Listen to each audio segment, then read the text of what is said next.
Radio Vie Meilleure vous présente L'Homme sans masque, une émission radiophonique consacrée aux hommes, fils et époux. Chaque 4e samedi du mois, en live de 15h à 16h30, L'Homme sans masque.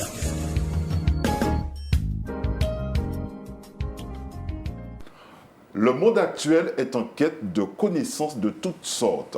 C'est une nécessité absolue que de connaître, d'avoir des compétences dans un domaine bien précis. Aujourd'hui, la complétude est de plus en plus requise dans tous les aspects de notre vie sociale, notre vie culturelle, notre vie politique, mais et surtout notre vie familiale.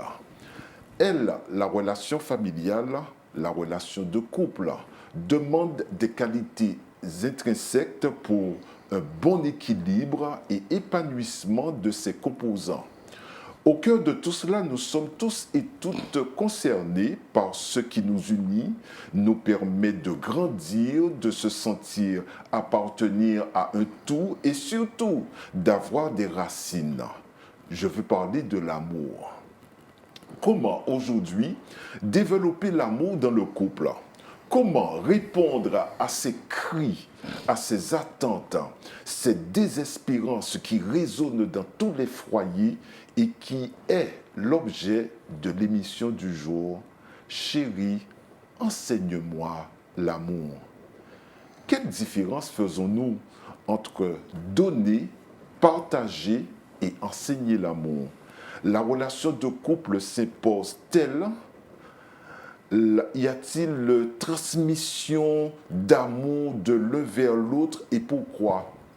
Et est-ce un devoir d'aimer ? Est-ce un devoir de posséder l'amour et pourquoi faire ? Qui est à même et mieux qualifié pour enseigner l'amour dans une relation de couple ? Qu'entendons-nous par enseigner l'amour ? Comment enseigner l'amour si l'on ne sait pas aimer ? L'amour, ça s'apprend, ça se rencontre, ça se partage, ça s'enseigne. Aujourd'hui, nous vous invitons donc à réfléchir sur ce sujet. Chérie, enseigne-moi l'amour. Nous avons invité des personnes qui s'y connaissent, des personnes qui ont de l'expérience et des personnes qui ont accepté d'être avec nous pour en parler. Je veux parler de Sandrine Joinville qui, elle, est médiatrice. Bienvenue Sandrine. Merci Jean, bonjour à tous. Nous avons également le pasteur Éric Joinville. Bonjour Jean, bonjour à vous tous. Et bien sûr notre psychologue Maurice Valsi. Bonjour Jean, bonjour chers amis auditeurs. Voilà, le thème que nous abordons aujourd'hui, chérie, enseigne-moi l'amour. Faisons bien la part des choses. Est-ce, chérie, apprends-moi à faire l'amour ou chérie, enseigne-moi l'amour. Sandrine, qu'est-ce qui pousse un conjoint, une conjointe à appeler l'un ou l'autre chérie? Est-ce qu'une étape a été franchie? Alors sûrement, une étape a été franchie. Après, chérie, c'est un mot doux. Donc, c'est une marque d'affection, c'est une manifestation de gestes d'attention, de paroles. Maintenant, est-ce que ça a été franchi? On ne sait pas encore, parce que certaines fois, le mot chérie, c'est un petit mot non seulement doux, mais c'est familier, c'est banalisé. C'est après que, dans la façon d'employer ce mot et quand le mot est employé, qu'on peut savoir si une étape a été franchie ou pas. Et à savoir, quelle étape ? Monsieur le psychologue, comment abordez-vous cette notion de chérie ? Alors, c'est clair que, comme disait Sandrine, ce mot-là, chérie, ramène à une certaine douceur, mais aussi ramène à une relation, ramène aussi à une identité.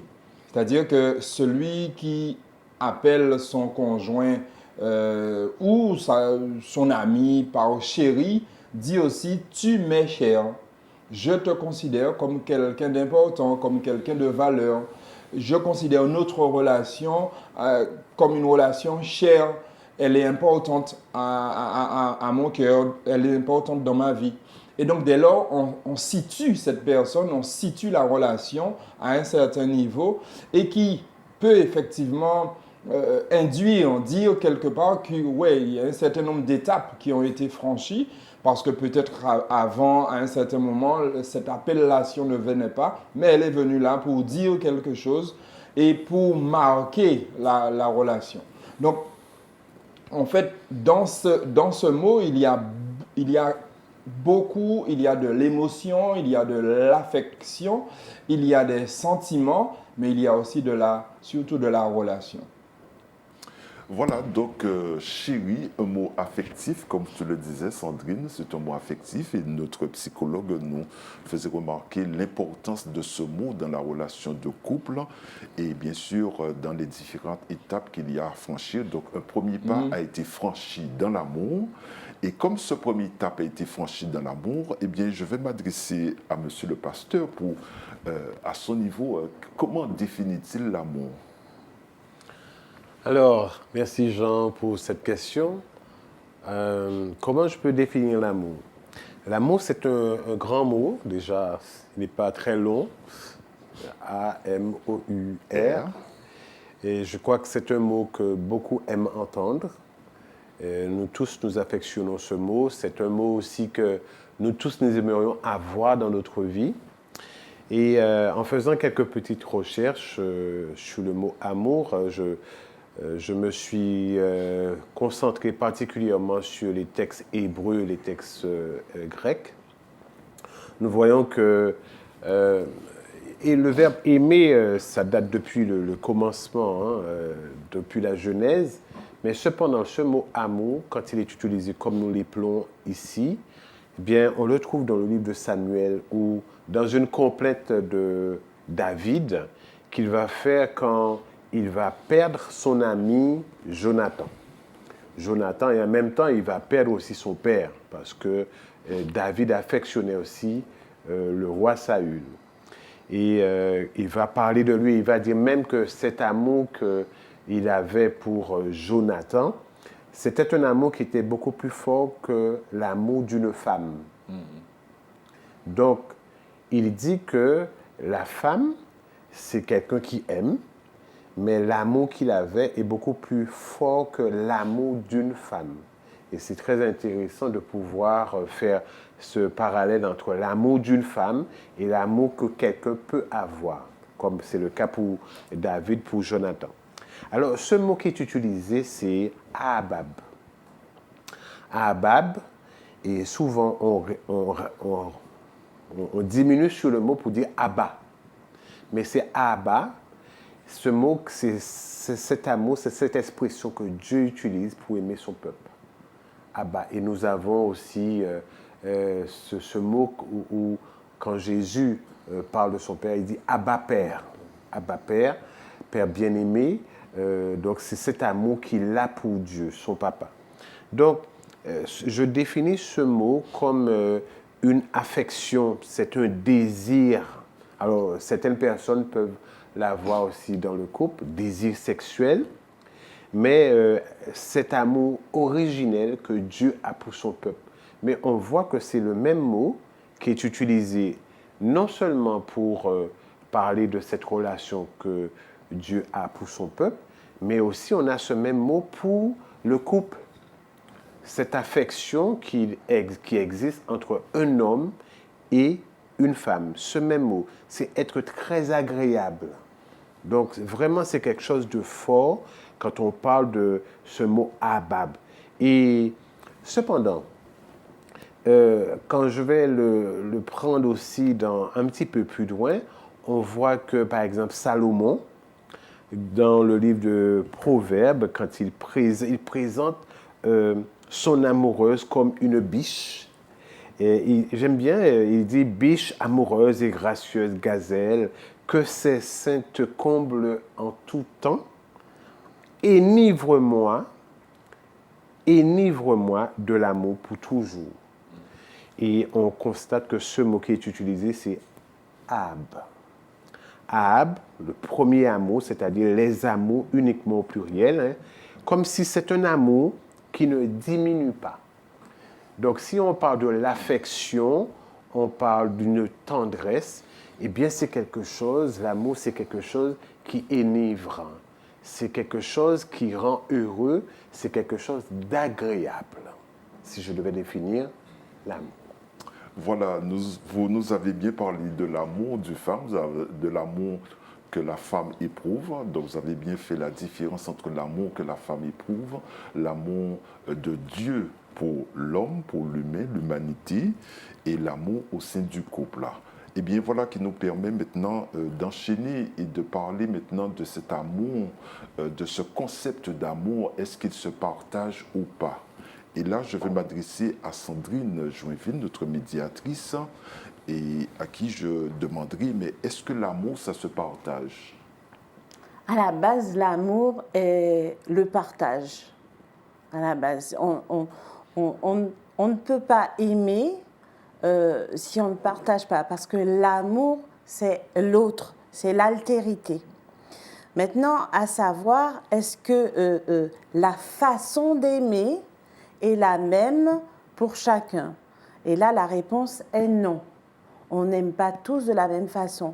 Même s'il y a des troncs communs, on peut se dire que oui, aimer, c'est par exemple avoir de l'attention pour l'autre, prendre le temps pour l'autre, et j'en passe. Donc du coup, être dans un partage de quoi? De vie, un partage de soi, un partage du corps, de l'esprit et tout ce qui nous appartient. Maintenant, est-ce que ce partage est exécuté, mis en œuvre, on en a parlé avec Moïse tout à l'heure, mis en œuvre de la même façon? Et c'est là où cette question, est-ce que l'amour est un partage? Oui, mais dans quelles conditions, dans quel cadre et de quelle façon? Puisque le partage ne sera pas le même pour l'individu et pour le couple. Alors Maurice, en tant que psychologue, comment aidez-vous vos clients à apprendre à aimer davantage dans leur relation de couple? Alors, ce qui est particulier dans la relation de couple, je vais faire comme une la palissade, c'est qu'on est deux. C'est particulier. Pourquoi c'est particulier? Parce qu'en fait, l'amour, on a dit, en fait, on a parlé de sentiments, mais c'est un principe. C'est un principe qui, comment dirais-je, qui va guider, qui va pousser, qui va générer chez l'individu un certain nombre de comportements. On a parlé de douceur, on a parlé d'affection. Mais lorsqu'on est deux, en fait, justement, cette question de douceur, d'affectivité, de patience, et on connaît un peu tous ces attributs de l'amour, vont devoir se vivre, vont devoir s'exprimer, vont devoir se partager. Et donc, en fait, la question va se poser de savoir dans quelle mesure l'un comme l'autre, donc dans le couple, on est sur la même longueur d'onde pour pouvoir partager finalement les mêmes choses. Partager les mêmes choses. Mais pas partager de la même manière, pas partager avec la même intensité, pas partager avec peut-être les mêmes objets, mais partager la même chose. C'est-à-dire partager ce même principe dont parlait Eric tout à l'heure. Et la singularité en fait de chaque couple va se voir, va se vivre en fonction justement de ces deux individus, mais toujours dans la même logique de partage, de don et de réception. Et donc, mais certes, don et réception, c'est chez chacun des deux protagonistes. Ce n'est pas l'homme qui est plus appelé à donner que la femme, ou la femme plus appelée à donner que l'homme, ou l'homme plus appelé à recevoir que la femme, et ou la femme plus appelée à recevoir. Chacun des deux, en fait, on a signé le même contrat, on a les mêmes obligations. On a les mêmes obligations l'un envers l'autre, tout en sachant que l'on n'est pas obligé. on a les mêmes obligations tout en sachant qu'on n'est pas obligé. Et c'est ça, bon, on va absolument en discuter parce qu'en off, on en discutait un peu avec Sandrine, mais il y a dans le vécu de l'amour du couple ce va-et-vient, ce nécessaire va-et-vient, mais en même temps, cette liberté, le libre arbitre que l'on connaît de Dieu, que Dieu a mis à notre disposition, mais ce n'est pas une liberté pour que nous fassions, le texte biblique le dit, ce que nous voulons, pour que nous servions de l'autre comme nous voulons, que nous parlions à l'autre comme nous voulons, que nous regardions l'autre comme nous voulons. Et ce qui va mouvoir, en fait, ce qui va être le moteur de l'agir de chacun des conjoints doit être l'amour. Et donc, en fait, ce chéri, enseigne-moi l'amour, et on regarde chéri est au masculin, donc c'est le féminin qui parle. Le féminin va demander au masculin à lui enseigner, à lui montrer, à lui dire, à être en exercice d'amour. Et si tant est que le masculin est véritablement dans cet exercice, cela veut dire que le féminin est dans la réception, le don, l'accueil de la chose. Mais qui est le mieux habilité, qui a le plus d'aptitude intrinsèque pour enseigner l'amour? N'est-ce pas la femme, peut-être? Non. Mais c'est ce qu'Éric disait tout à l'heure. La femme sait aimer. Oui, Elle sait aimer. Oui, Voilà. c'est vrai. Si on va dans ce sens-là, on dira que si on analyse attentivement l'histoire de la femme et de l'homme à l'origine, on va voir qu'en fonction des textes que nous avons, souvent, ce qui est demandé par Dieu, c'est l'homme d'aimer sa femme, comme s'il y a eu un relâchement, un détachement.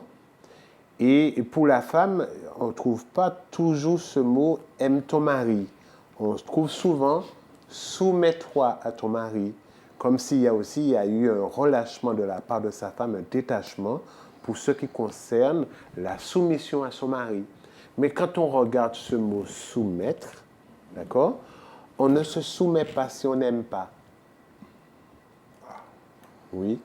Donc, ce qui veut dire que dans le texte, il est dit que Marie, aimez vos femmes, parce qu'on se rend compte que l'homme a eu un problème au niveau de l'amour en ce qui concerne sa femme. Plus précisément, dans le jardin. C'est un petit peu paradoxal, mais l'homme, le fait qu'il va obéir à sa femme en désobéissant à Dieu concernant le fruit qui ne devait pas être mangé, alors on va voir qu'il va avoir une faiblesse de cet homme vis-à-vis de l'amour, vis-à-vis de sa femme. Mais quand on regarde « soumets-toi », on se rend compte que Dieu aussi dit à la femme « aime ton mari ».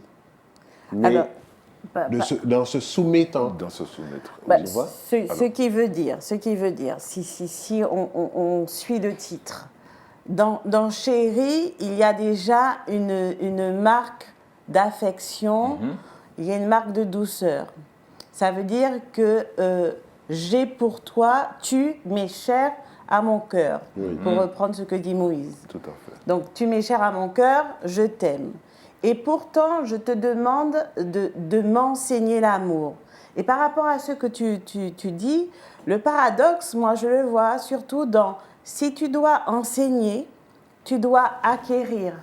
Tu ne peux pas enseigner, transmettre, sans acquérir l'aptitude et les compétences pour aimer, pour m'indiquer comment aimer.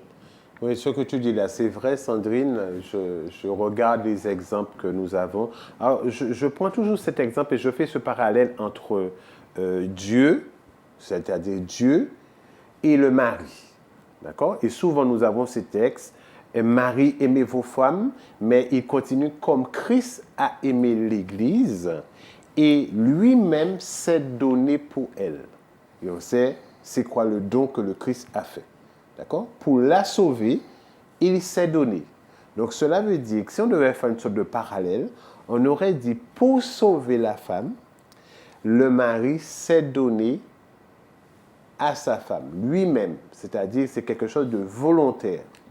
Donc c'est une affection qui sort de lui pour sa femme.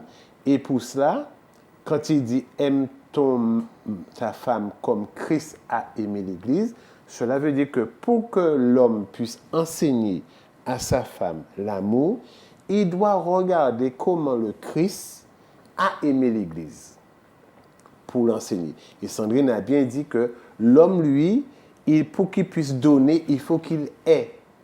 Et nous avons un exemple que Jésus va donner dans le livre des évangiles, quand il va parler de la drachme, les 10 drachmes. Mais je vais pas parler de ça, je vais plus précisément parler des coutumes qu'il y avait autour des 10 drachmes.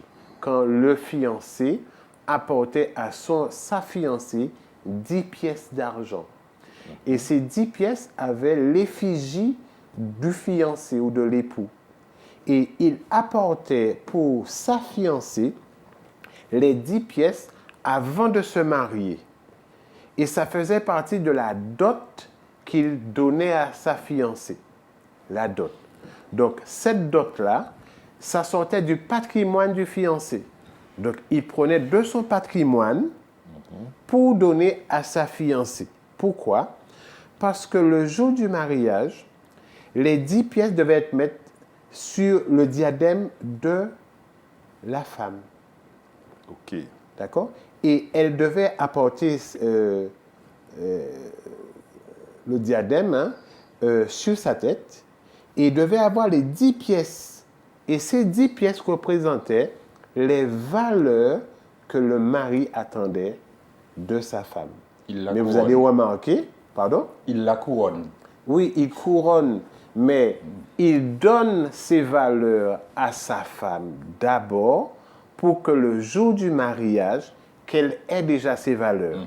Et on constate, c'est ce que le Christ a fait, il nous a donné des valeurs pour que nous puissions avoir pour le jour du mariage.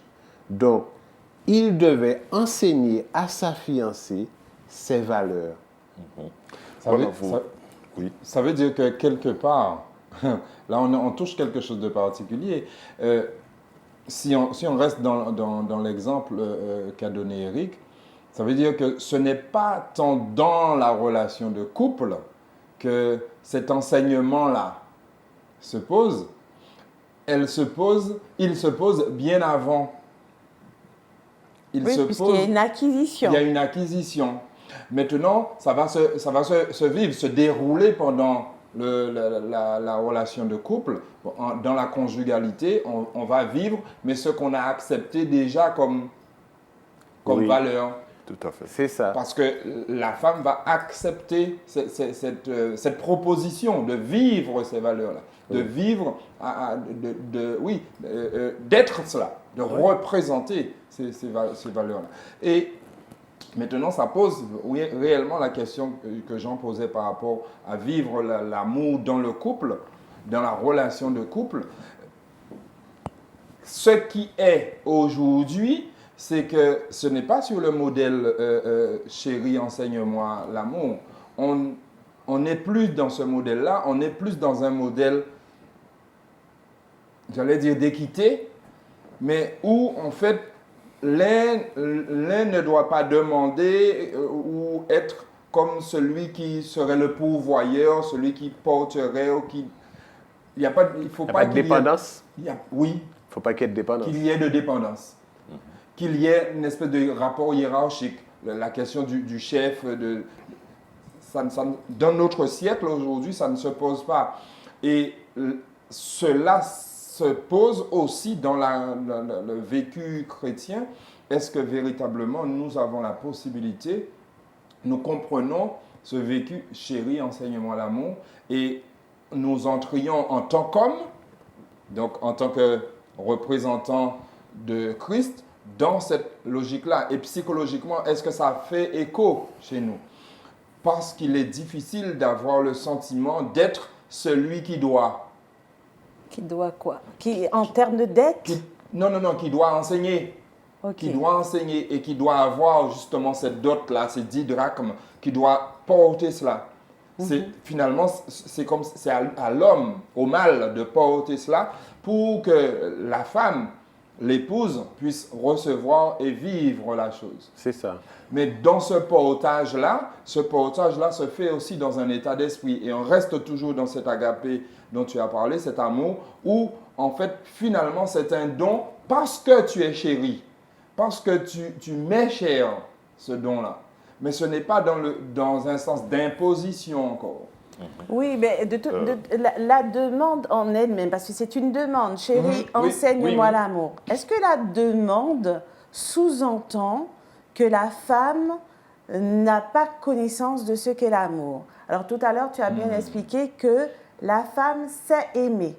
Donc c'est une acquisition qu'elle a. OK? Maintenant, elle demande à son chéri, à celui pour qui est crédible en termes d'amour, en termes de partage, on l'a dit tout à l'heure, en termes de don de soi. Elle demande à celui qu'elle conçoit comme étant crédible dans ce cadre-là, d'avoir une transmission, un enseignement de l'amour. Donc ma question là, c'est est-ce que parce qu'elle est dans une demande, elle ne sait pas? Parce qu'on dit toujours qu'il y a une demande parce qu'il y a un besoin. Il y a une demande, est-ce que justement c'est le besoin d'apprendre ou le besoin d'être aimé? Le besoin de aussi connaître l'autre. Comment tu sais aimer? En tout cas, c'est une très belle question que vous posez, Sandrine, et que nous allons aborder dans la suite de l'émission. Pasteur Joinville, vous nous avez donné une très belle illustration de l'amour tout à l'heure avec ces expériences bibliques. Alors maintenant, y a-t-il des qualités, des aptitudes à avoir pour recevoir l'amour? Est-ce qu'il y a des qualités, des aptitudes pour recevoir l'amour ou encore faut-il un positionnement? Et là, je vous vois très bien dans cette réponse, pasteur. Alors, moi, ce que je vois, les conditions pour recevoir l'amour, c'est de ne pas en avoir. Oui, parce que si tu as déjà, est-ce que tu vas recevoir? Et peut-être, est-ce que tu vas vouloir autant? Est-ce que tu vas vouloir encore plus? Tu vois? Moi, ce que je vois particulièrement dans cela, c'est que dans « Chérie, enseigne-moi l'amour », je vois que quand on présente « Marie, aimez vos femmes comme Christ a aimé l'Église », ça veut dire que la femme, quand elle dit « enseigne-moi l'amour », elle voit l'amour chez le mari. Elle voit l'amour. Donc, si elle voit l'amour, elle demande d'enseigner l'amour. Elle voit ce qu'il est. Est-ce que ça veut dire que la femme aimerait aimer comme l'homme aime? Parce qu'il y a plein de questions qu'on peut poser dans ce texte. Mais une chose qui est sûre, c'est que le contexte de l'amour, le contexte, c'est le salut. Et on voit que le Christ, lui, il demande au mari d'aimer vos femmes comme Christ a aimé l'Église et s'est donné lui-même. Donc, on voit que c'est dans un contexte de salut qu'il va demander au mari d'aimer sa femme. Alors, la femme, elle aime naturellement. Elle aime naturellement. Regardez, quand une mère a un enfant, elle aime l'enfant. Par contre, on voit que Dieu met le mari près de la femme pour servir de modérateur en ce qui concerne l'amour qu'elle donne à son enfant.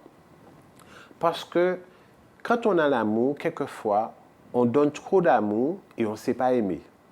On ne sait pas gérer l'amour. Et je pense que c'est plutôt dans ce contexte-là qu'on pourrait parler de cela. Comment aimer? Apprends-moi à aimer. Et nous voyons les valeurs qui sont attendues de l'homme, du mari, chez sa femme. Mais pour cela, la femme voit ce qu'est son mari. Oui, Donc, quelque part, moi, ce que je vois en filigrane dans cette question, c'est cette question-là va beaucoup plus concerner, mine de rien, en réfléchissant, le mari. Ah, mais comment va-t-il faire pour aimer s'il ne sait pas aimer? Qui? Le mari, par exemple. Mais justement, pour que le mari puisse... Il a reçu une demande. Il a reçu une demande de sa femme. Pour qu'il puisse aimer sa femme, il faut qu'il possède dans son patrimoine l'amour, les valeurs qu'il attend à sa femme, ce que sa femme lui demande. Donc lui... Il faudrait qu'il le reçoive en amont, lui. Oui, Oui, justement. tout à fait. C'est pourquoi, parce que le mot chéri, quand on appelle le mot chéri, c'est quelqu'un qu'on affectionne plus que les autres. Oui. C'est quelqu'un qu'on affectionne plus que les autres. Donc, ce qui veut dire, si cette personne qu'on affectionne beaucoup plus que les autres nous fait une demande, qu'est-ce qu'on va faire? Alors, moi, à mon tour, en tant que mari, je vais vouloir répondre aux besoins de ma femme. Pour cela, je vais faire des recherches. Je vais apprendre à aimer, apprendre à trouver les valeurs. Et c'est pour cela que Dieu demande à l'homme de le regarder lui, parce qu'il dit « Aime ta femme comme Christ a aimé l'Église et s'est donné lui-même. » Donc on voit qu'il va apporter une rançon. Là, Sandrine va réagir, ça j'en suis sûr. Oui, il faut que je réagisse. Alors Oui. moi, je Réagis, viens ma sur, je viens sur la notion de recevoir, réception. Si je dois recevoir donc tout ce qui est décrit, tout ce que l'homme a appris, ça veut dire que j'ai un réceptacle, j'ai un contenant. Maintenant, est-ce que le contenant que je suis, je vais l'imager ainsi, l'homme arrive à discerner quel type de contenant je suis, qu'est-ce que je suis en capacité de recevoir, d'accueillir, pour pouvoir continuer à reconnaître celui qui, pour moi, est chéri. Par ricochet, ça sous-entend que lorsque je suis en aptitude de recevoir, je ne suis pas là pour quelque part avoir un retour de haine. Je ne sais pas si je me fais comprendre. Certaines fois, on peut croire qu'on enseigne l'amour, qu'on enseigne à aimer. Seulement, je suis en train de dire, si l'homme, même s'il a acquis toutes ces compétences, tout ce patrimoine que vous êtes en train de décrire, et qu'il ne sait pas discerner le contenant ou le réceptacle qu'il a en face de lui, il peut créer une opposition, donc peut-être de la haine ou un désamour. Et c'est comme on dit, hein, on fait des soupes, on fait des bonnes soupes dans de vieux canaris. Ce sont des images, mais pas pour que je sois péjorative, hein, mais c'est vraiment pour dire que si tu fais à manger dans tel ou tel contenant, le résultat ne sera pas le même, non seulement en fonction du contenant, mais en fonction du feu. Ce qui veut dire que celui qui cuisine aura un discernement tel pour pouvoir enseigner à l'autre comment aimer. Est-ce que je me suis fait comprendre? Oui. Je vais même compléter à ce que tu viens de dire. Si je comprends ce que tu dis, ce qui veut dire que si la femme sait aimer, elle veut aimer son mari, c'est vrai que de son côté, de l'autre côté, elle doit pouvoir aimer librement et pour qu'elle puisse jouir de l'amour qu'elle apporte à son mari. Mais pour cela, il faut que le mari soit dans les dispositions pour qu'elle puisse témoigner tout cet amour qu'elle a. Mais si de son côté ou de l'autre côté, l'amour qu'elle veut partager avec son mari, le mari, lui, n'est pas dans une disposition pour recevoir cet amour ou pour vivre cet amour, elle est obligée de demander à son mari de l'enseigner à l'amour pour qu'elle puisse aimer librement. Parce que ce qui est demandé à la femme, c'est de se soumettre à son mari.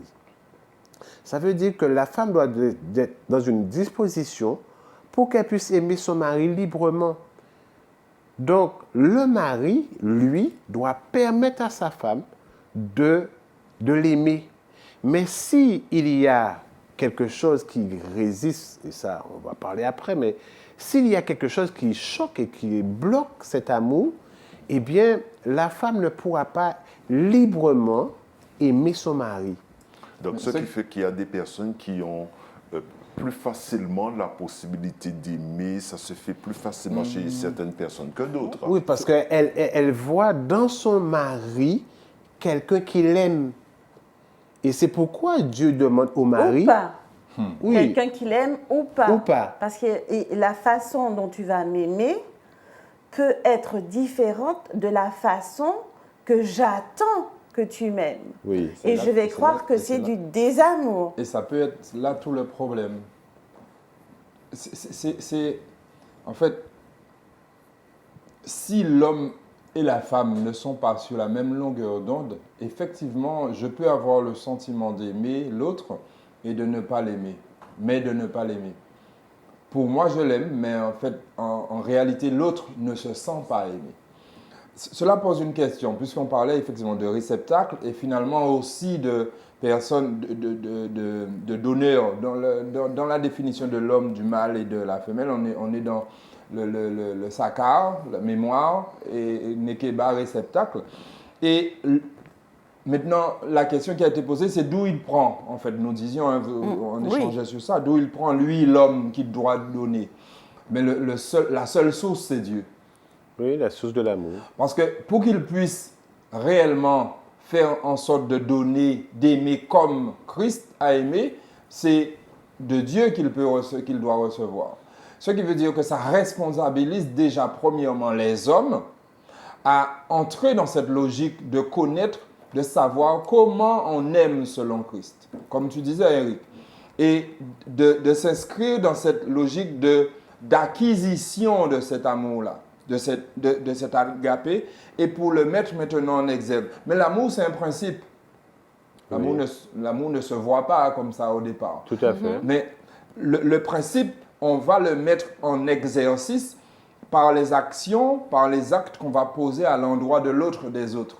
Et c'est là qu'on va dire que l'autre va se sentir ou non aimé. Et dans cela, dans cet exercice de l'amour, me semble-t-il qu'on enseigne à l'autre ce qu'est l'amour, Oui. ce que c'est l'amour.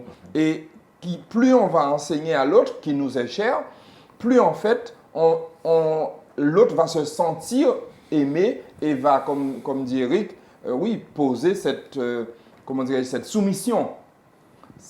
La soumission se fait dans l'exercice de l'amour. Elle ne peut se faire dans l'exercice de la haine, par exemple. Quoique. OK? Et donc, quelque part, quand ce que l'homme va transmettre n'est pas en adéquation avec la source, obligatoirement, cela va générer des comportements dysfonctionnels de la part de la femme. Alors, pensez-vous que dans certains couples, qu'il n'y a pas d'amour? Est-ce que certains couples peuvent vivre sans amour? On peut aimer sans être amoureux. Après, on peut aimer sans être amoureux dans certains couples. Et est-ce qu'il n'y a pas d'amour? Si tu aimes sans être amoureux, il y a de l'amour. Maintenant, on a déjà défini plusieurs fois les différentes façons d'aimer. Souvent, à partir du moment où il y a lien, il y a amour. Maintenant, c'est à savoir encore quelle est la manifestation de l'amour. Comment je L'exprime. Comment je l'exprime, comment je le fabrique. Hein? Il peut y avoir des couples aussi où il n'y a pas d'amour. Tout à fait. Il y a ce qu'on appelle un partenariat. Il y a une équipe. Il y a une notion comment on va dire ça, d'échange, de partage, de colocation. Il y a plusieurs choses qui sont comme ça. Pour répondre vraiment à ta question, il peut y avoir des couples où il n'y a pas d'amour. Maintenant, à savoir comment est défini l'amour, mais ça ne les empêche pas d'être couple. Pourquoi je dis ça? parce que certaines fois, l'amour peut se perdre en fonction de l'évolution du couple et ça peut quelque part créer un schéma d'échec. Et comme l'amour, c'est quelque part envolé ou perdu, ou n'est plus passionnel, ou n'est plus fusionnel, alors on va croire qu'il n'y a pas d'amour.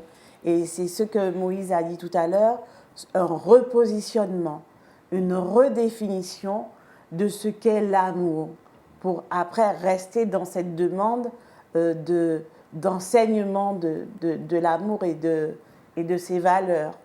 À ta question, Jean, tout dépend quels sont les objectifs du couple, de l'homme et de la femme quand ils se mettent ensemble. Pourquoi? Parce que si, comme disait Sandrine, ils ont des objectifs bien spécifiques et que, en étant ensemble, ils peuvent atteindre ces objectifs, cela veut dire qu'ils peuvent atteindre leur objectif sans pour autant s'aimer. Parce que l'amour, c'est quoi? L'amour, c'est de permettre, c'est une chose agréable qui permet à l'un et l'autre de s'épanouir, mais de pouvoir retrouver la vie. Oui, mais alors, j'essaie d'être concret.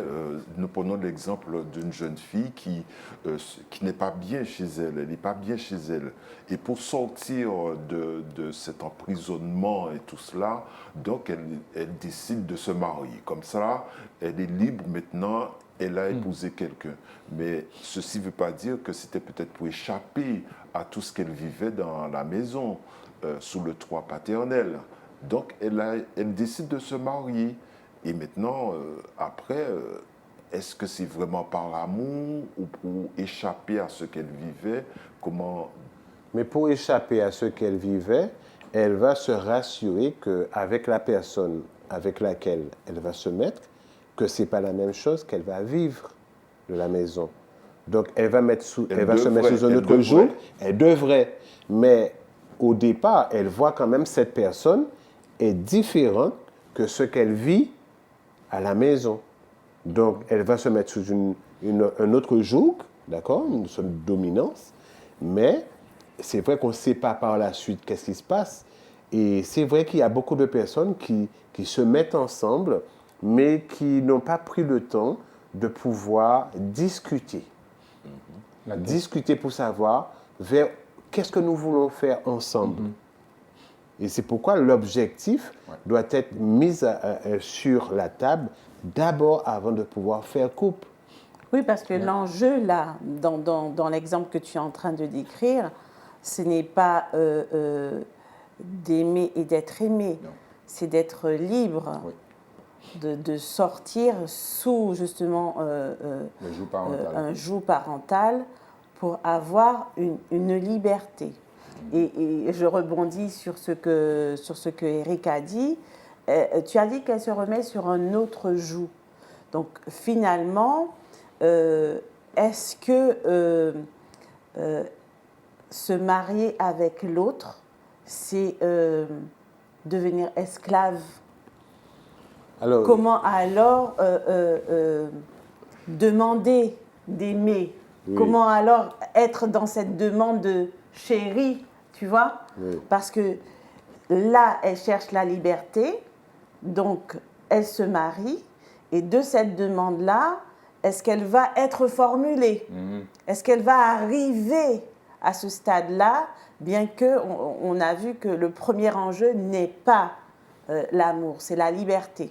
Oui, c'est grave. En fait, je dis c'est grave, même si il y a beaucoup de personnes, de femmes qui s'en sont finalement sorties. Mais si, comme dit Sandrine, l'enjeu c'est déjà de sortir sous le joug parental, la raison de la conjugalité là est déjà biaisée. Cette raison-là est déjà biaisée. Maintenant, ce qui va être important, c'est dans quelle mesure ce que l'homme qu'elle va épouser, est-ce que cet homme-là est dans une logique de l'aimer comme? C'est ça. Dans une logique de la faire briller, dans une logique de l'élever, dans une logique de la voir, oui, grandir. Et encore une fois, je veux vraiment insister sur cela parce que je me rends compte que nous, Jean a posé la question tout à l'heure, ce que je fais en tant que psychologue auprès des clients pour leur apprendre à aimer davantage. Mais en fait, les personnes ont besoin de comprendre où elles en sont.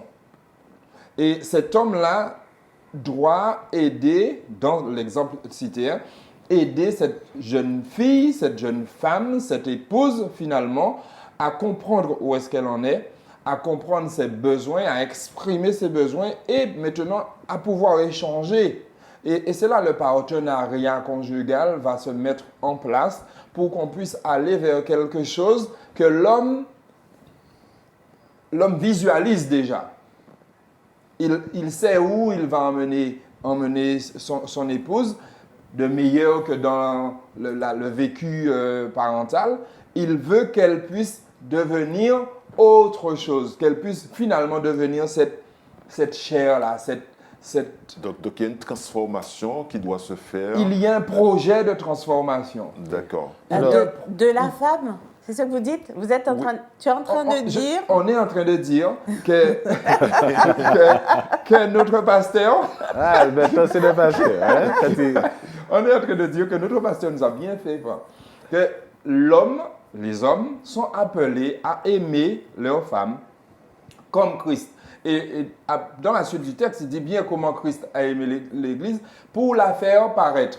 Donc, il a un projet pour elle.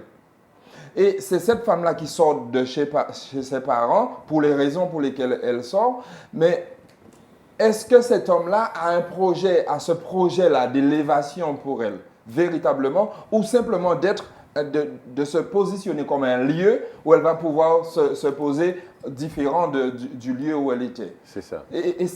En fait, les choses ça va rien changer véritablement. Mais s'il y a ce projet d'élévation, comme Christ aime l'Église, là on est dans autre chose. On est véritablement. Ce projet... Et là, il va lui enseigner maintenant c'est quoi l'amour. Et il va lui enseigner en lui faisant vivre l'amour. Oui. Par rapport à ce que Sandrine vient de dire, Jean, excuse-moi, la question qu'elle a posée de pouvoir, est-ce que la femme, quand elle sort chez ses parents, elle va sous un autre joug. J'explique ce que je voulais dire. Quand l'enfant est chez ses parents, eh bien, celui qui est chef du foyer, ce sont ses parents, le papa. Le papa est le seigneur du foyer, le maître. Oui. Donc, ça veut dire que tout le monde se soumet à celui qui est le seigneur. Après, il y a de bons seigneurs, il y a des seigneurs qui ne sont pas convenables. C'est clair. OK? Donc, souvent, en général, une femme, une fille, cherche toujours à se marier avec un homme qui ressemble à son papa, quand elle a grandi avec un père. Un bon papa. Et un bon papa. Et sinon, elle va peut-être chercher un homme qui ne ressemble pas à son papa. OK? Il peut avoir différents schémas. Et aussi ne pas vouloir se marier du tout. Du tout. Mais quand elle sort sous la domination de ce Seigneur, elle rentre sous la domination de notre Seigneur. Pourquoi? Parce que Dieu dit que l'homme est le chef de la femme, le Seigneur de la femme. Ce qui veut dire qu'elle va sortir sur notre joug. Mais comme je disais, l'exemple qui est donné à l'homme, quand il est appelé Képhalais, la tête, le protecteur, il doit prendre exemple sur le vrai Képhalais, le vrai chef, celui qui apporte la vie. Et donc, quand une femme quitte un seigneur, c'est pour se mettre sous encore un meilleur seigneur. Oui. Pourquoi? Parce que ce n'est pas un changement quand la femme sort de chez ses parents pour aller vers son mari. Elle est dans une progression. Elle était jeune, enfant, elle grandit. Et cela veut dire que quand elle arrive dans le couple, au sein du mariage, elle ne doit pas régresser. Oui. Elle doit progresser. D'accord? Elle doit progresser parce que dans le contexte, c'est dans le salut. Quand on parle dans le salut, il ne faut pas toujours voir, par exemple, voilà, le péché, et voilà, on est perdu, on va mourir, et voilà, le salut, on a la possibilité d'avoir la vie éternelle, d'accord? Mais dans ce contexte ici, quand il parle de salut, eh bien, quand on sauve quelqu'un, ou bien nous sommes dans une situation de salut, quand on grandit, c'est-à-dire quand on progresse, mais celui qui diminue et qui reste sur sa position et qui ne change pas, la personne n'est pas dans une croissance. Dans une croissance. Ah oui. Donc ici, là, quand elle quitte, pour répondre à ta question, Sandrine, quand je dis joug, Jésus dit que prenez mon joug sur vous, car mon joug est doux et léger. Donc s'il est l'exemple de l'homme, ça veut dire que quand une femme se met avec un homme pour se marier, elle devrait se mettre sous un joug de Seigneur doux et léger. Ouais. Alors, Donc elle progresse. Elle mais, progresse. moi, je suis un petit peu gênée. Oui. Déjà parce que j'entends votre discours de 3 messieurs, ok? Alors, Moi, je pose des questions. Là, j'en conclus 2 choses. J'en conclus que vous, en tant qu'homme, vous avez une injonction de quelque part sauver la femme. Et pourtant, dans la thématique, là, la dynamique, c'est chérie, donc je sais t'aimer, enseigne-moi l'amour. Et si on reprend un petit peu ce que nous avons dit au début, c'est l'acquisition, les compétences de quelqu'un qui ne sait pas aimer, qui apprend à aimer et qui va transmettre l'amour. Chose que la femme, elle, a. Hein? Moi, j'ai juste un peu paraphrasé en 2 phrases ce que nous avons dit.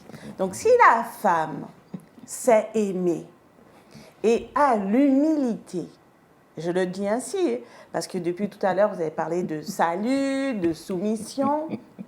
Si cette femme a l'humilité de formuler une demande pour quelque part mettre son mari, son chéri, comme étant une personne crédible, où est cette question de salut? Alors là, moi je dis que finalement, un sauve l'autre, mais est-ce que la jante masculine est dans l'aptitude de recevoir aussi ce salut? Puisqu'il y a cette demande, chérie, enseigne-moi à aimer, et comme tu me sauves parce que tu m'apprends à aimer, donc moi aussi je te sauve parce que j'espère reconnaître en toi les valeurs que tu es censé m'inculquer, m'enseigner. Donc normalement, oui.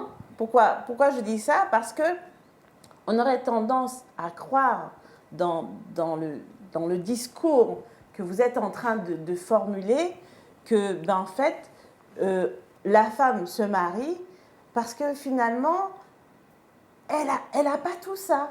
Non. Elle ne sait pas tout ça. Non. Et que finalement, vous êtes là, l'homme est là pour la sauver. Non. Mais ce salut-là est quelque part péjoratif, oui. Parce qu'il dénigre et il peut justement... quoi donc? Il semble dénigrer. Il semble dénigrer et il peut aussi porter à confusion sur une injonction de l'amour et créer après des débâcles où l'homme va dire, mon cher, c'est comme ça je t'aime, eh bien c'est comme ça qu'il faut aimer. Tu dois apprendre comme donc, ça. Voilà. Avant qu'elle parle du salut, moi, je vais revenir simplement à cette notion de chérie, enseigne-moi. C'est-à-dire, il y a là, dans cette expression, une reconnaissance que cet homme-là, lui, est cher. Cet homme, lui, est cher. Et donc, comme tu m'es cher, moi, je suis OK, et je vais utiliser cette expression métaphorique exprès, je suis OK pour me mettre à tes pieds et t'écouter. C'est exprès hein, que je... Surtout dans ce contexte de Oui, violence conjugale. surtout dans ce contexte. Je suis OK pour me mettre à tes pieds, pour être là avec toi et pour découvrir et pour vivre l'amour avec toi. Parce que tu m'es cher. Mais pourquoi tu m'es cher? Parce que je reconnais que toi-même, tu es au pied de qui il faut. C'est pour cela que tu m'es cher. Et c'est pour cela que quelque part, je suis d'accord pour entrer dans cette logique conjugale avec toi pour aller plus loin. Mais pas simplement pour que moi j'aille plus loin parce que j'y suis pas et que toi tu y es déjà. C'est pas cela. C'est pour que nous deux ensemble nous puissions aller plus loin. Donc, Dans le vécu. Maintenant, par rapport à la question de... Attends, juste par rapport à ce que tu dis, cette phrase que tu viens de dire sous-entend que l'enseignant apprend aussi. Parce qu'on disait bien au départ que la question de l'amour, c'est une question de partage, de don et de réception. Donc, on est dans ce mouvement-là. Les deux ont besoin de vivre cela.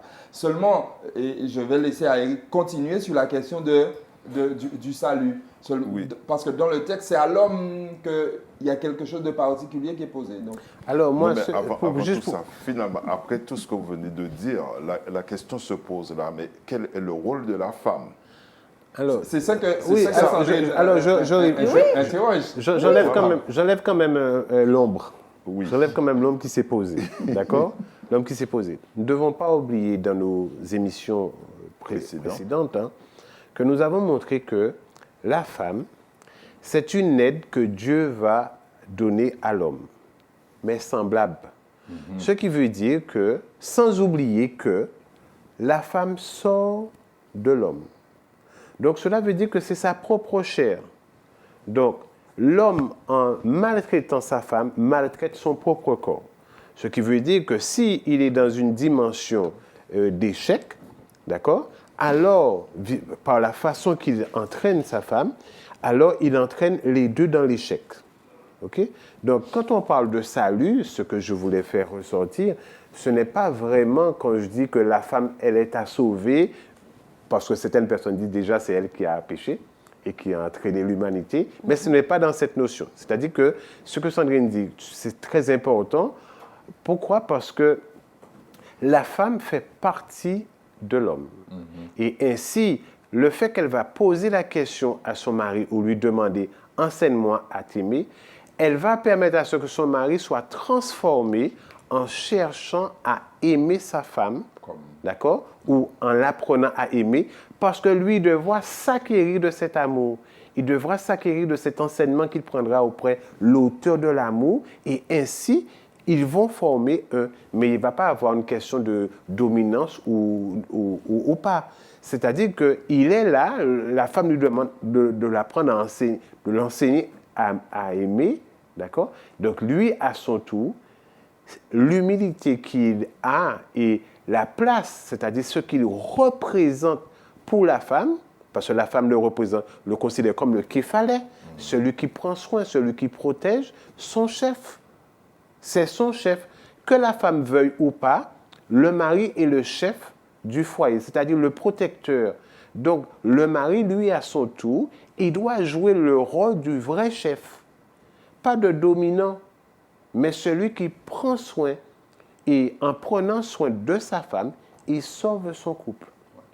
Il est quand même important de se rappeler que chaque personne est unique et qu'il y a une méthode à adapter en fonction du conjoint ou de la conjointe. Oui, et par rapport à ce que tu dis, Jean, je donne l'exemple de la nature. La nature, il y a la faune, il y a la flore, et selon les endroits sur la Terre, elle est différente. Et on incite beaucoup l'homme, on le stimule à apprendre de la nature. Pourtant, l'homme est censé dominer sur la nature. Hein? Oui. Donc, dominer, prendre soin. C'est prendre soin. Prendre soin de la nature. Et certaines fois, on se rend compte que lorsque l'homme ne prend pas soin de la nature, il y a un dérèglement. C'est-à-dire que si tu veux apprendre à cultiver, alors tu vas comprendre quel est le fonctionnement de la terre dans laquelle tu vas cultiver, comment tu vas l'arroser, etc., pour pouvoir produire. Pourquoi je prends cette image-là? C'est justement par rapport à ta question, celle que tu viens de dire, et le rôle aussi, et par rapport à ta réponse. Certaines fois, on peut avoir dans cette notion d'enseignement un seul sens, un unique sens. C'est-à-dire que le professeur ne veut pas apprendre de l'élève. Et la terre, c'est pareil. L'homme ne veut pas apprendre de la terre. Alors à ce moment-là, le prendre soin n'est pas effectif et ça dérègle tout. Et pourquoi je dis ça? Parce que certaines fois, oui, on va reconnaître que la femme a cette demande-là, mais l'homme dans sa position, et là je mets vraiment une opposition, je dis mais l'homme dans sa position oublie de prendre soin. Et dans l'image que j'ai donnée de la nature, c'est prendre soin en fonction de chaque partenaire, de chacune. C'est-à-dire que la personne envers qui tu prends soin t'apprend comment prendre soin. Oui. Et c'est là, à ce moment-là, où je comprends cette notion d'échange et de partage. Et dans Chérie, enseigne-moi l'amour, c'est-à-dire enseigne-moi à aimer, mais montre-moi aussi comment tu prends soin. Oui. Et là, on est vraiment, Moïse en a parlé au début, il a expliqué obligation sans être obligé. Pourtant, tu es quelque part dans l'obligation d'apprendre comment prendre soin de telle façon à ne pas être obligé comment je vais dire ça, de sauver, d'être dans ce syndrome du sauveur où tu n'es rien, en toi je ne reconnais rien, alors que tu es ma source d'apprentissage. Oui, tout à fait. Tout à fait. Et déjà, pourquoi? Parce que quand on voit le mot aimer, le mot quand Dieu dit aime ta femme, c'est le même mot agapé. Dans le Nouveau Testament, c'est agapé. Et le même mot ahabab, hébreu ahabab, et l'autre agapé. C'est le même mot. C'est le même mot quand on parle de l'amour de Dieu, l'amour que Dieu a pour l'homme, c'est agapé, agaparo, le verbe. Et on voit qu'il utilise le même mot pour l'homme vis-à-vis de sa femme. Et quand on regarde dans 1 Corinthiens chapitre 13, et quand Paul définit l'amour, voilà ce qu'il dit. Il dit, en fait, l'amour, c'est avoir de l'affection. L'amour, c'est avoir de la patience, de la bienveillance. D'accord? Tout ce que nous connaissons de 1 Corinthiens chapitre 13, il est patient, il ne juge pas. Donc, on voit que l'agapé, l'amour que Dieu demande à l'homme pour sa femme, c'est le même agapé inconditionnel qu'il a pour l'humain. Et en fait, ce qui descend, les valeurs qui descendent de ce agapé, c'est tout ce que nous trouvons dans 1 Corinthiens chapitre 13. Oui? Et c'est ce que Dieu demande à l'homme pour sa femme. Donc il faudrait expérimenter déjà l'amour de Dieu pour soi. Et lorsqu'on l'a bien expérimenté, on l'a vécu, là, on est capable de le transmettre à l'épouse. Il faut déjà surtout comprendre. Il faut déjà surtout comprendre et accepter. Parce que l'homme se trouve dans la même condition que sa femme à ce niveau-là. Parce que lui, il doit expérimenter l'amour. Et pour cela, il doit connaître l'amour que Dieu a pour lui. Regardez. Et c'est pour ça qu'il doit vraiment regarder vraiment comment Dieu aime l'homme. Et on voit que Dieu est dans une progression vis-à-vis de l'homme. Parce que dans le couple, quelquefois, l'homme s'attend comme on disait, les valeurs qu'il va donner à son épouse, il faut que son épouse ait ces valeurs. Mais ces valeurs qu'il attend de son épouse, il doit les posséder. C'est son patrimoine qu'il donne à sa femme. Il doit les posséder. Mais voilà, nous sommes tous différents. Quand nous entrons, nous mettons en couple, nous ne sommes pas parfaits. Nous apprenons à nous connaître, nous apprenons à nous aimer. Et pour cela, le mari, qui est le képhalais, doit avoir beaucoup de patience vis-à-vis de sa femme, doit agir avec douceur vis-à-vis de sa femme. Pourquoi? Parce que la femme qu'il a en face de lui, c'est sa moitié. C'est sa moitié, c'est sa chair.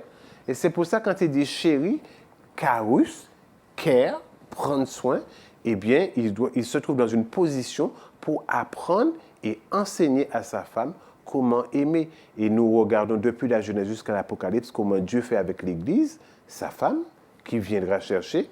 Eh bien, il est dans une progression avec la femme. Et la résonance de ce que tu dis, Eric, se trouve dans ce que Sandrine disait par rapport à la femme, qui quelque part aussi attend à ce que lui, l'homme, l'aime ainsi. C'est-à-dire parce que c'est ce qu'elle attend, c'est ce qu'elle veut de l'homme, c'est ce dont elle a besoin de l'homme. Celle qui sort de chez ses parents, disons, ses parents un peu trop despotiques, lorsqu'elle sort de ses parents, elle veut se retrouver avec un homme qui lui est doux, qui lui est bon, qui lui est fidèle, qui lui est juste, qui lui est... Et encore une fois, je veux insister sur le fait que ça nous emmène à entendre que l'homme a ce devoir, pas simplement de sauver, mais véritablement de mettre en œuvre, de vivre la chose amour, afin que réellement ce passage du père vers l'époux soit un passage élevant. Pas un passage abrutissant, parce que certaines fois c'est le cas, malheureusement, parce que l'homme estime qu'il est plus fort, qu'il est ceci, qu'il est cela, et qu'il impose certains comportements. Et lorsqu'elle lui dit, mais chérie, tu m'es cher, enseigne-moi l'amour. Vis avec moi l'amour, en fait. Oui, parce que... Vis avec moi l'amour. Parce qu'au départ, elle a un modèle. Normalement, dans le foyer, les parents aiment leurs enfants. Les parents aiment leurs enfants. Les parents soignent leurs enfants. Les parents construisent leurs enfants. Quand la fille ou le garçon sortira de son foyer, il va vouloir continuer dans cet amour. Donc, il va avoir un schéma particulier et quand elle sera avec son mari, elle s'attend que son mari l'aime comme son papa l'a aimé. Plus. Et même plus, parce que nous sommes dans une évolution. D'accord? Donc, le mari, la femme, elle doit voir chez son mari les valeurs que son mari attend. Ouais. Tu vois? Ce que normalement un mari doit refléter. Oui. Oui, oui. Et c'est dans ce concept, quand je dis qu'il doit... C'est-à-dire qu'il ne doit pas détruire la femme. La femme doit être dans une progression et la façon qu'il va agir, il peut détruire sa femme. Parce que sa femme connaît ce qu'est l'amour. Elle sait aimer. D'accord? Donc ceci explique pourquoi beaucoup de femmes sont déçues, pourquoi beaucoup de femmes sont embêtées. Oui. Et Sandrine, certainement, voulait dire quelque chose. Oui, par rapport à la déception, ce que tu as dit m'a fait penser à la continuité de la demande. Parce qu'il y a un moment, justement, on est déçu. Est-ce que dans le couple, il y a l'arrêt de la transmission, l'arrêt de l'enseignement? Certaines fois. Qu'est-ce qui peut procurer ça? Est-ce qu'on arrive à se repositionner, re-questionner? Pourquoi ces demandes n'existent plus? Qu'est-ce qui a fait qu'elles sont de plus en plus espacées? Est-ce qu'elle a existé aussi, cette demande, en toute sincérité? Est-ce que le réservoir est rempli aussi? Est-ce qu'il y a aussi le réservoir qui est rempli? Est-ce que je suis encore, en tant que partenaire, un réceptacle d'apprentissage mutuel? Parce qu'il va arriver un moment aussi où je vais attendre que tu me donnes et puis finalement tu ne vas plus me donner, tu ne vas plus non plus prendre et recevoir. Donc là, ce que je suis en train de questionner, c'est non seulement la continuité de la demande, la stabilité aussi de cette demande, mais aussi l'évolution de l'apprentissage et de l'enseignement. Parce que tu as parlé de progression, et c'est pour ça que j'ai réuni les deux remarques ensemble. Oui, il y a une progression, ça veut dire que le couple va passer par plusieurs étapes. Donc il va devoir y avoir une adaptabilité à la transmission, à l'enseignement et à la réception de cet enseignement. Ça, il y a cet aspect-là. Et ensuite, dans cette évolution, est-ce qu'il y a la continuité de cette demande? Parce qu'en effet, on aime souvent dire que quand on n'arrive pas à enseigner à quelqu'un quelque chose, est-ce la faute de celui qui reçoit ou est-ce la faute de celui qui enseigne? Donc, comment s'adapter à cet enseignement?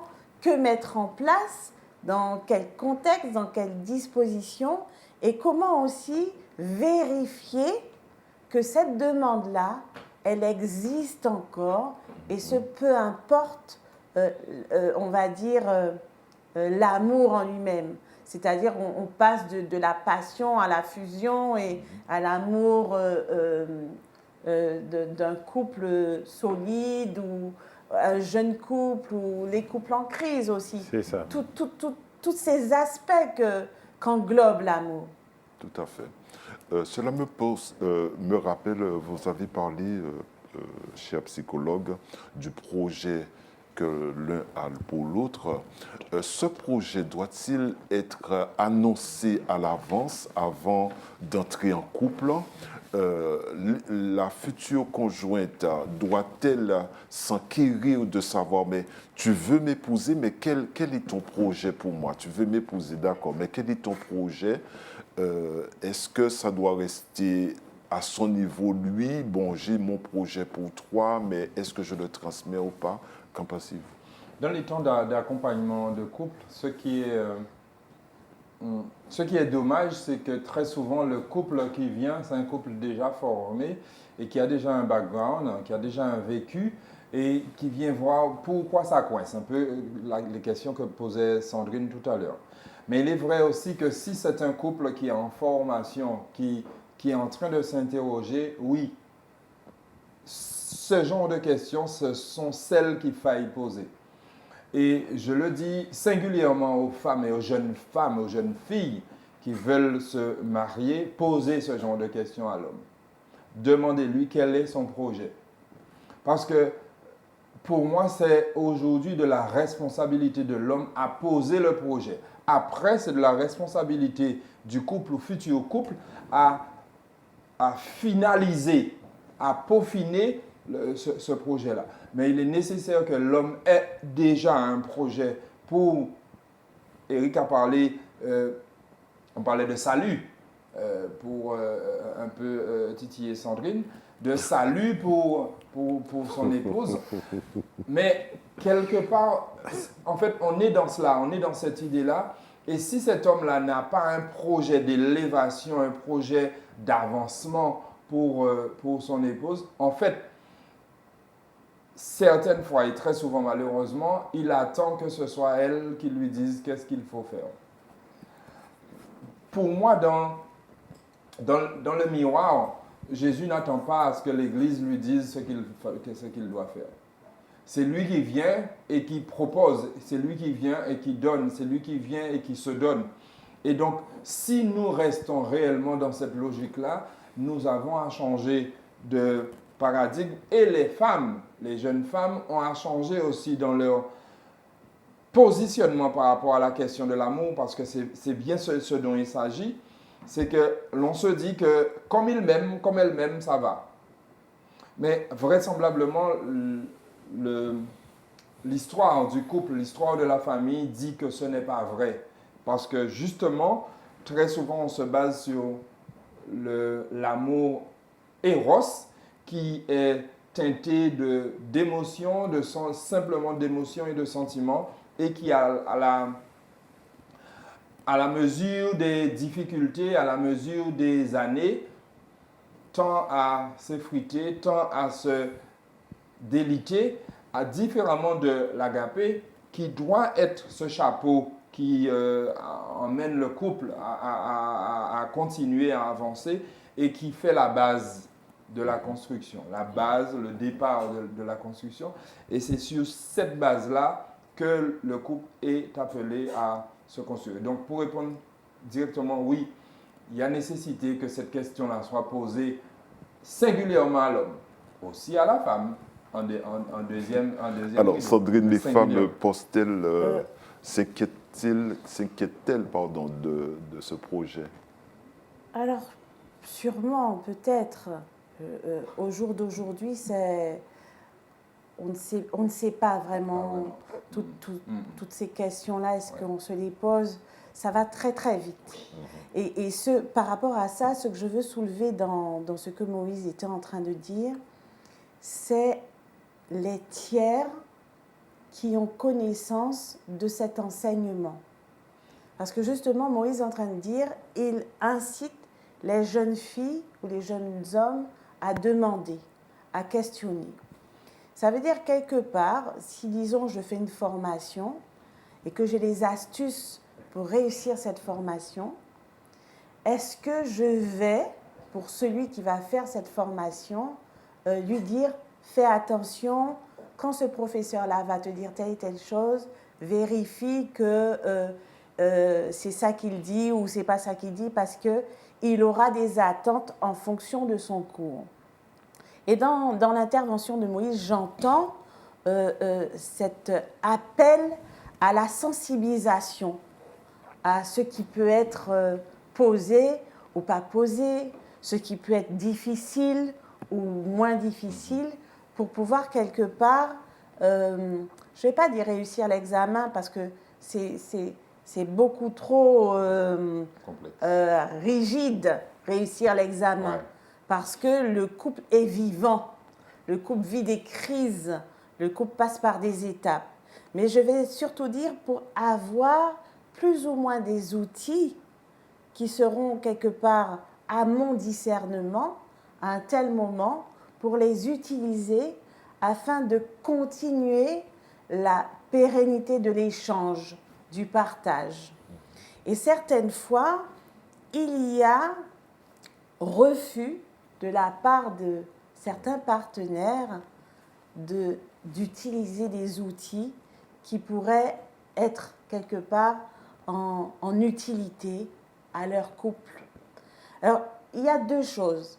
Réfléchir à son discernement dans l'échange et réfléchir aussi à ce qui est riche pour nous, de telle façon à construire et pérenniser cette demande de partage de l'amour. Il y a aussi la notion de relation qui ne veut pas que tu avances, que tu apprennes. Par exemple, le jour du mariage, ne change pas, reste comme tu es. Et c'est paradoxal parce que, pour répondre à ce que tu viens de dire là et ce que Sandrine vient de dire, pour compléter, on voit que dans le texte que celui qui s'est donné, quand il dit que Christ, Marie, aimez vos femmes comme Christ a aimé l'Église et s'est donné lui-même, le mot qui est utilisé, c'est paradidomie. Et paradidomie signifie remettre entre les mains, c'est-à-dire remettre à quelqu'un quelque chose à garder. Ce qui veut dire que ce que l'homme possède, il doit donner à sa femme de garder ce qu'il possède. Tu vois? Donc, sa femme fait partie intégralement de son projet, de lui, parce qu'il donne à garder ce qu'il possède. C'est ça, se donner lui-même. D'accord? Quelque part, c'est-à-dire que moi, voilà ce que j'ai, moi, ce que j'ai, alors je te donne à garder. Donc, l'homme ne peut pas se construire sans sa femme, alors qu'il est là aussi pour aider sa femme à construire le couple. Parce qu'il est question de couple quand on se met l'un et l'autre mais on voit qu'il y a vraiment un projet commun dans le couple et il n'est pas question de pouvoir laisser la femme là et de ne lui pas permettre de progresser. Parce que si elle ne progresse pas, tu ne progresses pas. Parce qu'elle fait intégralement partie de toi. Et comme Dieu a un projet pour l'homme, mâle et femelle, ça veut dire le couple, eh bien, ils doivent tous les deux rentrer dans le projet que Dieu a pour le couple. Donc, il n'est pas question de pouvoir négliger la femme. Alors, quel conseil donneriez-vous aux couples qui cherchent à mieux enseigner l'amour l'un à l'autre? Quel conseil qu'on pourrait leur donner là aujourd'hui? Moi, je dirais, s'il fallait donner un conseil aux couples qui cherchent de façon exacte à mieux enseigner l'amour, ce serait déjà de s'asseoir et d'échanger sur ce que chacun pense de l'amour. Pas seulement dans ce que chacun pense que l'autre a fait ou ne fait pas, mais pense de l'amour, l'agapé.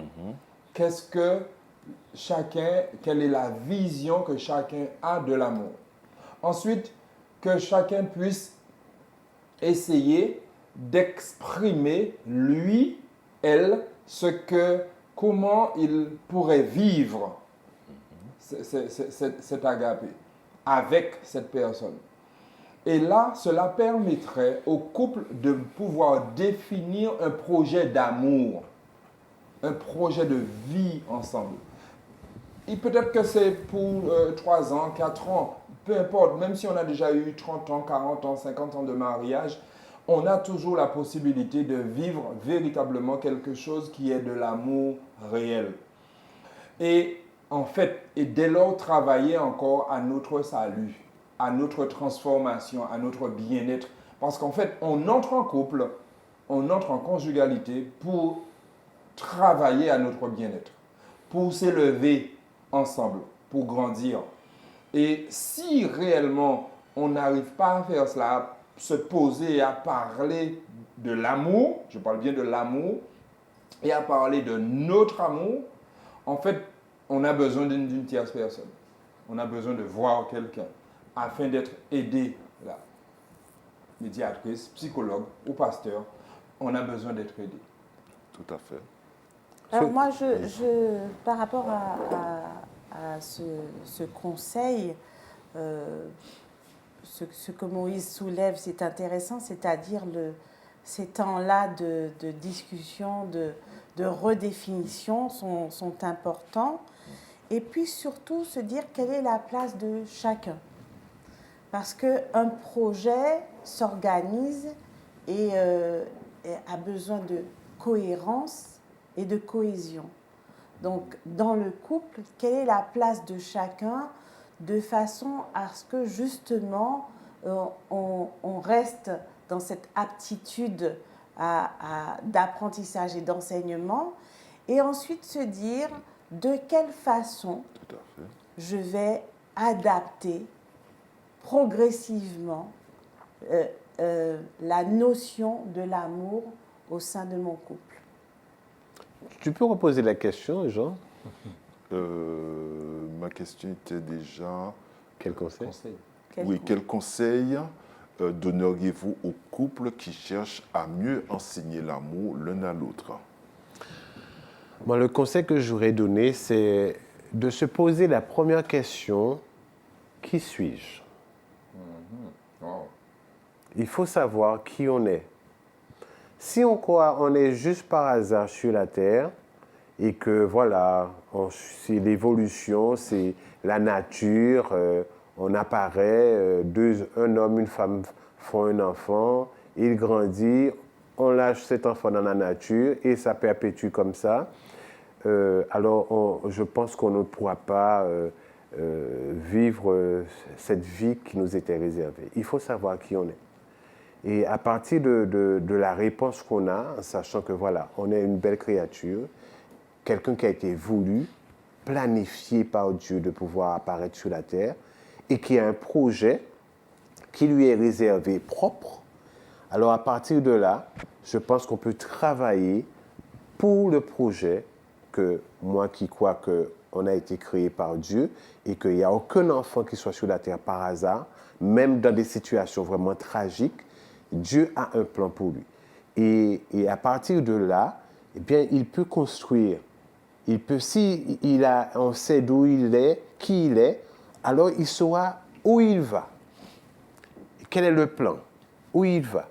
Et à partir de ce moment, je pense qu'il peut travailler, bien sûr, à ce qu'il est, ce qui est réservé pour lui. Mais pour cela, il doit aller à la source, quand il reconnaît la source. Voilà. C'est la fin de cette édition. Nous remercions tous nos auditeurs et téléspectateurs de nous avoir rejoints pour cette émission spéciale. Nous espérons que vous avez trouvé des conseils utiles pour cultiver l'amour au sein de votre famille, dans votre relation de couple. Restez aimants et bienveillants les uns envers les autres. Donc, cette émission « Chérie, enseigne-moi l'amour » prend fin.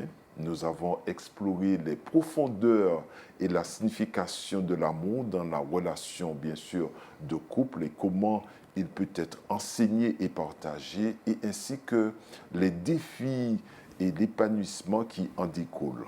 Nous tenons à remercier chaleureusement nos invités, M. Maurice Valsier, psychologue, Mme Sandrine Joinville, notre médiatrice familiale, ainsi que notre cher pasteur, M. le pasteur Éric Joinville, pour leur contribution précieuse à cette discussion. N'oublions pas que l'amour est un voyage qui continue et il n'y a pas de manuel parfait pour y parvenir.